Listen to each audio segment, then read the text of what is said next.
आज का टॉपिक है टेस्टिंग स्टैंडर्ड एंड प्रोटोकॉल।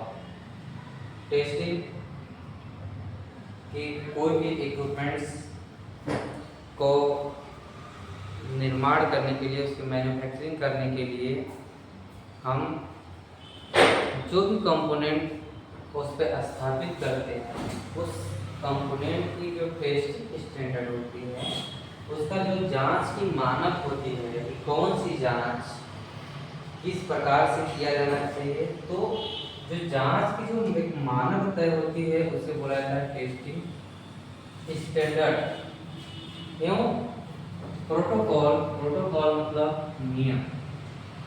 इस जांच की मानक एवं उसके नियम, जांच की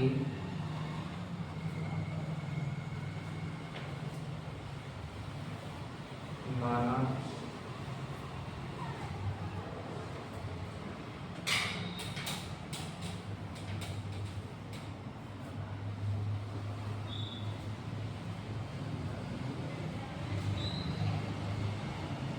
जांच की मानक एवं उसके नियम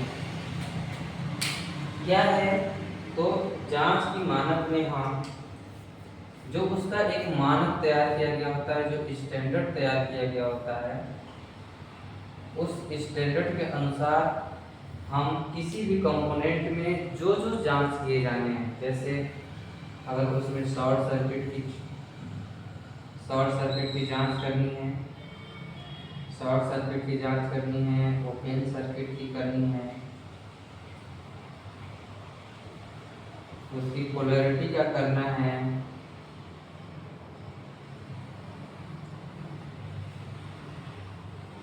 तो ये जो अलग अलग जांच होते हैं, इसका एक मानक तैयार किया जाता है। उस मानक के अनुसार हम टेस्टिंग करते हैं, उसकी जांच करते हैं और इसके लिए एक हम विशेष प्रोटोकॉल को फॉलो करते हैं। प्रोटोकॉल मतलब एक नियम को फॉलो करते हैं और उस नियम के अनुसार हम किसी भी प्रोडक्ट की टेस्टिंग करते हैं, किसी भी कंपोनेंट की टेस्टिंग करते हैं।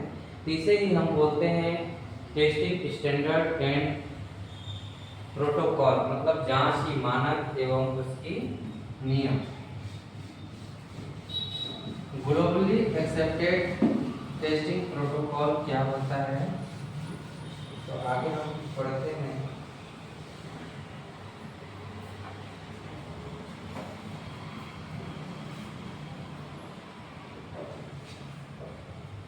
ग्लोबली एक्सेप्टेड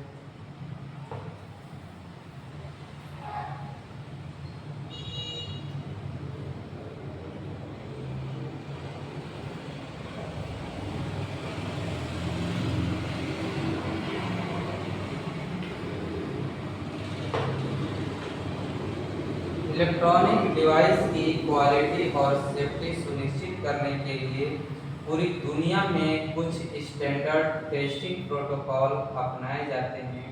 इसे ही हम ग्लोबली टेस्टिंग प्रोटोकॉल कहते हैं। मतलब कि ऐसा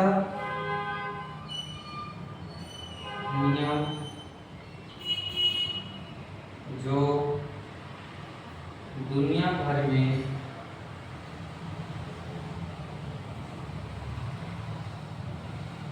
इलेक्ट्रॉनिक डिवाइस की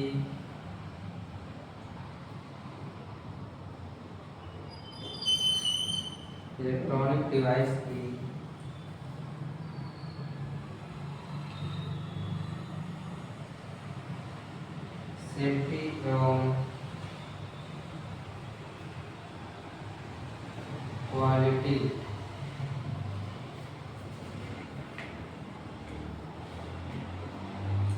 सुनिश्चित करने के लिए कुछ स्टैंडर्ड फॉलो किया जाता है।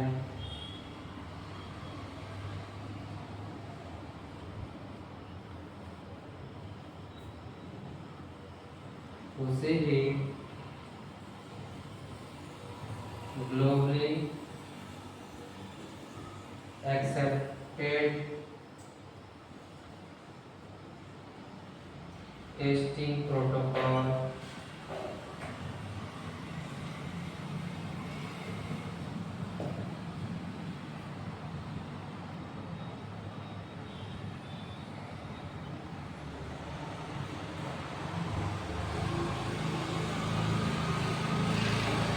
ये क्या होता है? ग्लोबली एक्सेप्टेड टेस्टिंग प्रोटोकॉल, मतलब प्रोटोकॉल मतलब नियम, ऐसा नियम जो दुनिया भर में इलेक्ट्रॉनिक डिवाइस की सेफ्टी एवं क्वालिटी सुनिश्चित करने के लिए कुछ स्टैंडर्ड फॉलो किए जाते हैं। उसके लिए एक मानक को अपनाया जाता है, फॉलो किया जाता है, उसे ही ग्लोबली एक्सेप्टेड टेस्टिंग प्रोटोकॉल कही जाती है। ये ग्लोबली का मतलब पूरी दुनिया भर, एक्सेप्टेड का मतलब अपनाया जाना, टेस्टिंग प्रोटोकॉल मतलब जांच के जो नियम होते हैं, तो इसे ही हम बोलते हैं globally accepted testing protocol. In standard का क्या उद्देश्य है, इस स्टैंडर्ड को फॉलो करना क्यों जरूरी है, इसका क्या उद्देश्य है, तो आगे हम पढ़ेंगे। ग्लोबली एक्सेप्टेड टेस्टिंग प्रोटोकॉल का मुख्य उद्देश्य कि इसका क्या उद्देश्य है, इसे क्यों फॉलो करना चाहिए। तो ये समझ में आया कि ग्लोबली एक्सेप्टेड टेस्टिंग प्रोटोकॉल ये दुनिया भर में अपनाया जाने वाला एक मात्र स्टैंडर्ड है जो प्रोडक्ट की, डिवाइस की सेफ्टी एंड क्वालिटी को सुनिश्चित करने के लिए अपनाई जाती है। इसका उद्देश्य क्या है, तो आगे हम पढ़ते हैं। इन स्टैंडर्ड का उद्देश्य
ग्लोबली एक्सेप्टेड टेस्टिंग प्रोटोकॉल क्यों फॉलो किया जाना चाहिए, इसका उद्देश्य क्या है। ग्लोबली मतलब पूरी दुनिया भर में वही स्टैंडर्ड, वही मानक, जांच के जो मानक है वही मानक को फॉलो किया जाना आवश्यक इसलिए है। इसका उद्देश्य यही है, स्टैंडर्ड का उद्देश्य है कि डिवाइस क्वालिटी एवं रिलायबिलिटी को जांचना। जो डिवाइस होती है, डिवाइस की क्वालिटी एवं उसकी रिलायबिलिटी को जांचने के लिए हम इसका प्रयोग करते हैं। अगला है इलेक्ट्रिकल एवं मैकेनिकल परफॉर्मेंस वेरीफाई करना। उसका जो इलेक्ट्रिकल मतलब विद्युत और मैकेनिकल मतलब यांत्रिक।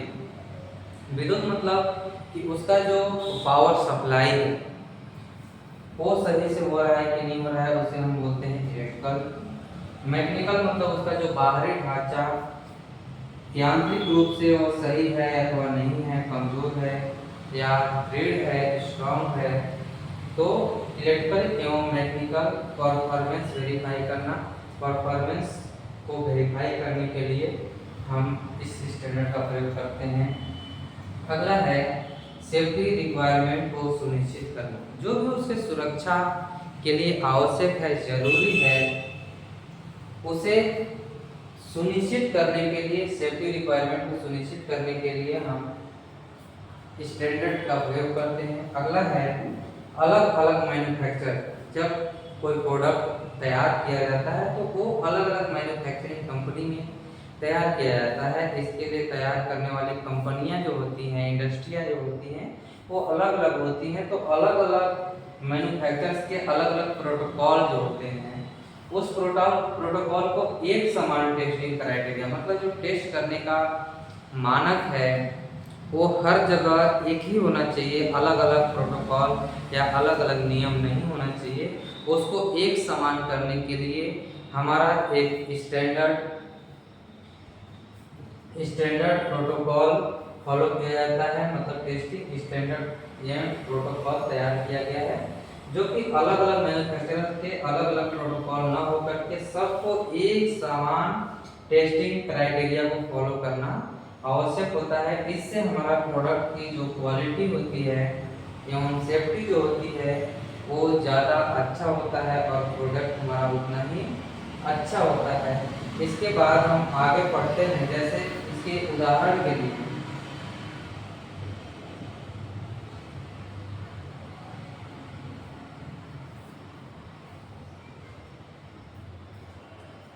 IC, IPC आदि की स्टैंडर्ड प्रोटोकॉल की टेस्टिंग की जाती है। आगे हम पढ़ेंगे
रेगुलेटरी कंप्लायंस का महत्व। रेगुलेटरी कंप्लायंस क्या होता है? तो रेगुलेटरी कंप्लायंस टेस्टिंग के दौरान यह सुनिश्चित करना जरूरी होता है कि इलेक्ट्रॉनिक डिवाइस संबंधित गवर्नमेंट और इंडस्ट्री रेगुलेशन को पूरा करता हो। मतलब रेगुलेटरी कंप्लायंस क्या होता है, इसका क्या महत्व है? तो टेस्टिंग के दौरान यह सुनिश्चित जरूरी है कि जो इलेक्ट्रॉनिक डिवाइसेस हैं हमारे, इलेक्ट्रॉनिक डिवाइसेस संबंधित जो हमारा गवर्नमेंट है और जो हमारा इंडस्ट्री रेगुलेशन है, रेगुलेशंस है, वो पूरा हो रहा है या नहीं हो रहा है, तो इसी को हम बोलते हैं रेगुलेटरी कंप्लायंस। इसका हम रेगुलेटरी कंप्लायंस में हम क्या करते हैं उसके लिए हम आगे पढ़ते हैं। रेगुलेटरी कंप्लायंस से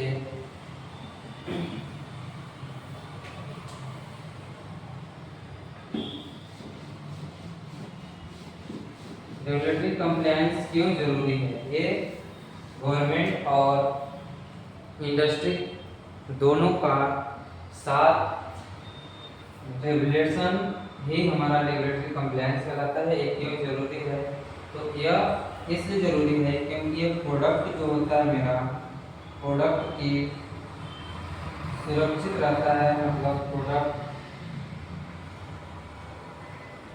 सुरक्षित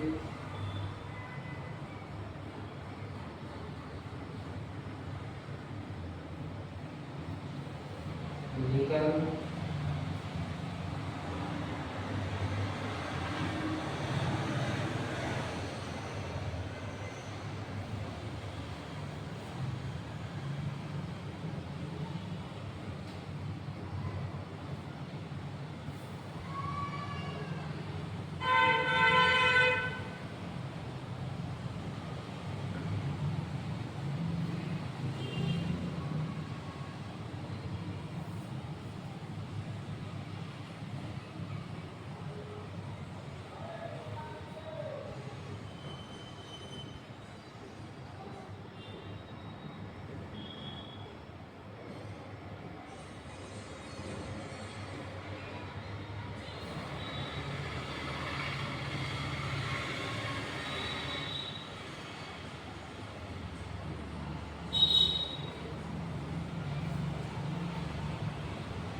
तो हम पढ़ रहे हैं रेगुलेटरी कंप्लायंसेस। रेगुलेटरी कंप्लायंसेस का महत्व सबसे पहले हम जानेंगे। रेगुलेटरी कंप्लायंसेस क्या होते हैं। तो टेस्टिंग के दौरान यह सुनिश्चित करना जरूरी होता है कि जो इलेक्ट्रॉनिक डिवाइस है उससे संबंधित गवर्नमेंट और इंडस्ट्री रेगुलेशन को पूरा करता है या नहीं करता है। ये होता है electric regulatory compliance. Regulatory compliance का महत्व क्या है, तो इससे प्रोडक्ट सुरक्षित रहता है। जो भी प्रोडक्ट की हम मैन्युफैक्चरिंग कर रहे हैं, निर्माण कर रहे हैं, वो प्रोडक्ट हमारा ज़्यादा सुरक्षित होता है। दूसरा, क्योंकि वो वेरीफाई किया गया है, वो प्रमाणित किया गया है, वो परमिट होता है, लीगल रिक्वायरमेंट पूरी होती है। जो भी लीगल संवैधानिक जरूरतें हैं, आवश्यकताएं हैं, उसको यह पूरा करता है, तो लीगल रिक्वायरमेंट पूरी होती है। उसके अगला है प्रोडक्ट को मार्केट में बेचने की अनुमति मिल सकता है। अगर वो गवर्नमेंट द्वारा ऑथराइज है, तो जो भी प्रोडक्ट का हम निर्माण कर रहे हैं, वो प्रोडक्ट को मार्केट में बेचने की अनुमति मिल सकता है। वो प्रोडक्ट आसानी से मार्केट में सेल हो सकता है। अगला है कस्टमर और मैन्युफैक्चरर्स दोनों को कम रिस्क होते हैं।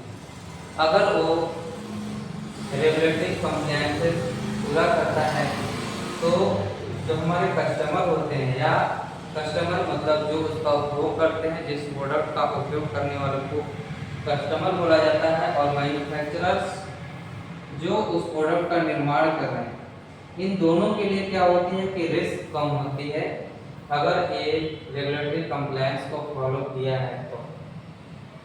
तो इस प्रकार से हम दूसरा नंबर पर पढ़े रेगुलेटरी कंप्लायंस का महत्व। रेगुलेटरी कंप्लायंस का मतलब कि जो भी डिवाइस है, जो भी प्रोडक्ट है, वो प्रोडक्ट हमारा उससे संबंधित गवर्नमेंट एवं जो हमारे इंडस्ट्री रेगुलेशन होते हैं उसको फॉलो करता है कि नहीं करता है, वो पूरा करता है कि नहीं करता है। इसके महत्व ये है कि प्रोडक्ट हमारा ज़्यादा सुरक्षित होता है और उसकी जो संवैधानिक ज़रूरतें होती हैं, आवश्यकताएं होती हैं, पूरी होती हैं, प्रोडक्ट को मार्केट में आसानी से बेचने की अनुमति मिल सकती है। कस्टमर और मैन्युफैक्चरर्स दोनों को कम रिस्क होते हैं, इसमें किसी को रिस्क नहीं होता है, क्योंकि यह गवर्नमेंट द्वारा जांच करके उसकी वेरिफिकेशन एवं उसकी ऑथराइजेशन किया गया होता है। इसके बाद हम अगला नंबर पे पढ़ेंगे standard specification and performance parameter.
Standard specification एवं परफॉर्मेंस पैरामीटर क्या होते हैं? तो स्टैंडर्ड स्पेसिफिकेशन मतलब मानक विशेषताएं, परफॉर्मेंस पैरामीटर मतलब उसके जो मानक हैं, उसके जो घटक हैं, परफॉर्मेंस मतलब उसकी कार्य करने की जो क्षमता है, उसकी पैरामीटर मतलब उसके घटक को। तो हम स्टैंडर्ड स्पेसिफिकेशन पढ़ते हैं हर इलेक्ट्रिकल डिवाइस या इलेक्ट्रॉनिक डिवाइस को में कुछ निर्धारित स्पेसिफिकेशन एवं परफॉर्मेंस पैरामीटर्स होते हैं। तो सभी इलेक्ट्रॉनिक डिवाइस जो होते हैं, इलेक्ट्रॉनिक डिवाइस,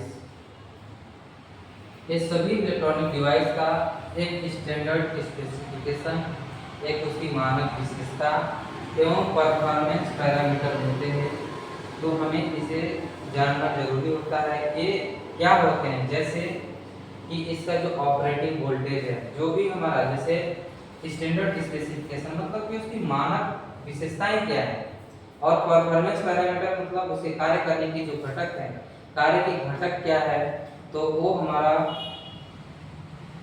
होता है इलेक्ट्रॉनिक डिवाइस का। तो हम हर एक इलेक्ट्रॉनिक डिवाइस का स्टैंडर्ड स्पेसिफिकेशन जानते हैं कि उसमें क्या क्या होता है स्पेसिफिकेशन में।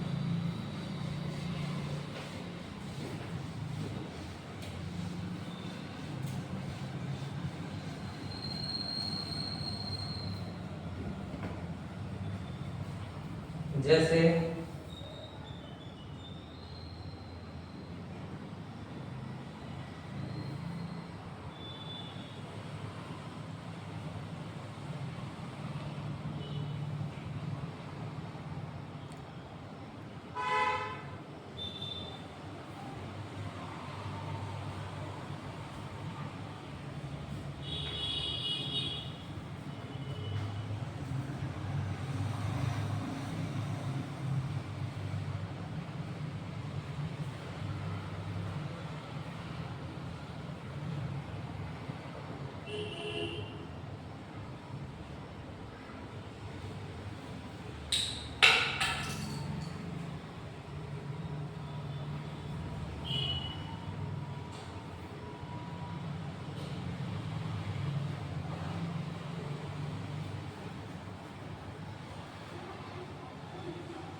स्टैंडर्ड स्पेसिफिकेशन मतलब उसकी मानक विशेषताएं एवं उसके कार्य घटक जो होते हैं, परफॉर्मेंस पैरामीटर्स जो होते हैं, उसमें हमें क्या क्या पाया जाता है, क्या क्या पता चलता है। तो हर एक प्रोडक्ट या हर एक डिवाइस की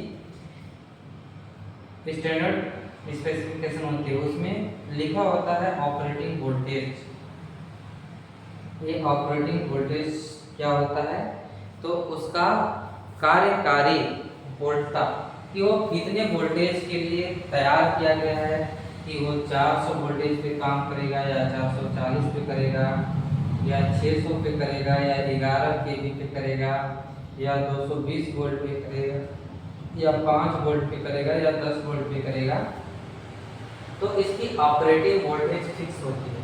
इसी स्पेसिफिकेशन में, इसी विशेषताएं में इसका जो ऑपरेटिंग वोल्टेज होता है वो तय किया गया होता है, फिक्स किया गया होता है कि वो कितने वोल्टेज पे काम करेगा। उससे अधिक अथवा कम देने पर, अधिक देने पर वो हमारा डैमेज हो सकता है, कम देने पर भी डैमेज हो सकता है, लेकिन कम देने पर वो कार्य नहीं करेगा। अगला है करंट कंजप्शन। एक करंट कंजप्शन क्या होते हैं कि उस डिवाइस के लोड की अकॉर्डिंग कि उस डिवाइस का लोड कितना है, उसकी पावर कितनी है, उसकी क्षमता कितनी है, उसके अनुसार उसकी करंट कंजप्शन, जो करंट कंजप्शन है कि वो कितना धारा को अवशोषित करेगा, कितने धारा को लेगा, कितने धारा को खर्च करेगा, उसको हम बोलते हैं करंट कंजप्शन। मतलब कि जो डिवाइस हम निर्माण किए हैं उस डिवाइस के लोड के अनुसार उसकी करंट की रेटिंग होती है कि वो कितना करंट को कंजप्शन करेगा, कितना करंट का उपभोग करेगा, तो उसको बोलते हैं करंट कंजप्शन। अगला है पावर रेटिंग। किसी भी डिवाइस की जो पावर होती है, उसकी जो क्षमता होती है, क्षमता क्या होती है, पावर क्या होती है, तो किसी भी एक डिवाइस है, उस डिवाइस के जो खर्च किए गए होते हैं, व्यय ऊर्जा जो होती है, उस व्यय ऊर्जा को उसका पावर बोला जाता है। कितना ऊर्जा को व्यय करेगा, कितनी ऊर्जा की खपत करेगा, तो खपत की गई कुल ऊर्जा भी उसकी पावर होती है। तो किसी भी डिवाइस की ना पावर फिक्स होती है कि वो कितने पावर देती है, तो उसे जो पावर को निर्धारित किया गया होता है उसे हम पावर रेटिंग बोलते हैं। तो पावर रेटिंग क्या होती है कि किसी भी डिवाइस द्वारा व्यय की गई या खपत की गई कुल ऊर्जा को ही हम पावर रेटिंग कहते हैं। तो अगला हम देखते हैं पावर रेटिंग। अगला है टेम्परेचर रेंज। जो भी डिवाइस हम उपयोग कर रहे हैं उस डिवाइस को कार्य करने में कितना हीट जनरेट होगा, कितने उससे हीट उत्पन्न होंगे, उसी को हम बोलते हैं टेम्परेचर रेंज। कि अगर इतने से लेकर के रेंज क्या होता है, उसकी जो प्रास होती है यहाँ से वहाँ तक, मतलब कि हमारा जो टेम्परेचर उत्पन्न होता है, जो ताप उत्पन्न होता है, वो कहाँ से कहाँ तक हो सकती है। तो जो हमारा टेम्परेचर जैसे कि 10 से लेकर के 20 डिग्री सेंटीग्रेड तक इसका टेम्परेचर रेंज है, कितना हीट उत्पन्न कर सकता है। अगला है फ्रीक्वेंसी। मतलब इसमें इसकी क्या होती है कि आवृत्ति, फ्रीक्वेंसी मतलब आवृत्ति तय होती है, निश्चित होती है कि ये इतने आवृत्ति पर कार्य करने के लिए बनाया गया है। जैसे कि इंडिया में हमारा जो स्टैंडर्ड फ्रीक्वेंसी होती है वो 50 हर्ट्ज होती है, जो कि सभी इलेक्ट्रिकल एंड इलेक्ट्रॉनिक कंपोनेंटों पर लिखा होता है कि ये उसकी स्पेसिफिकेशन में कि ये जो हमारा डिवाइस है, प्रोडक्ट है, वो कितने फ्रीक्वेंसी पर काम करेगा। उसके बाद है आउटपुट एक्यूरेसी, कि उसका आउटपुट एक्यूरेसी मतलब कि वो कितना उसे निर्गत हो रहा है, उसकी शुद्धता क्या है, उसकी एक्यूरेसी क्या है, तो वही होता है आउटपुट एक्यूरेसी। अगला insulation dielectric strength. Insulation क्या होता है कि ऐसा आवरण, उसका जो कवर किया गया होता है, उसके जो बाहरी आवरण होता है जहाँ पे पावर सप्लाई फ्लो होता है, वो डायरेक्ट हमारे हाथों के संपर्क में ना आए या किसी भी फिजिकल बॉडी के संपर्क में ना आए, उसके लिए उसे विद्युत रोधी किया जाता है। तो उसकी जो परावैद्युत क्षमता होती है, परावैद्युत क्या होती है कि वो कितने वोल्टेज तक उसको सहन कर सकता है, उसे ही हम परावैद्युत क्षमता कहते हैं। तो किसी भी इंसुलेशन की जो परावैद्युत क्षमता होती है उस पैराबैलिक क्षमता को